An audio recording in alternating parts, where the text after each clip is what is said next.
මෙන්න දැන් ලැබුණු විශේෂ පුවතක්. බැජිරන් කියා රුපියල් 300ක් එකතු කර ශිෂ්‍යයන් මංකොලොත් කිරීම සම්බන්ධයෙන් චෝදනා ලැබ සිටින හිටපු රේප් මහතා මීට සුළු මොහොතකට පෙර රක්ෂිත බන්ධනාගාර ගත කර තිබේ. අපි යමු එහි සජීවී දර්ශන වෙත.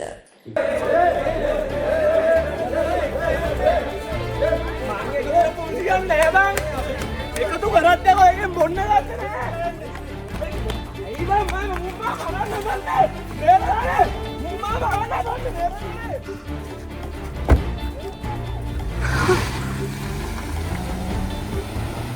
ඔබේ දුටුවේ මහතා අත්අඩංගුවට ගත් දර්ශනයි.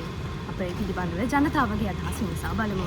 සති දෙකක් තිස්සේ මම මිලේනියම් එකේ රයිස් එකක් කන්න එකතු කරගෙන රුපියල් 300 තමයි මේ රෙප්ලා ටික එකතු වෙන්නේ.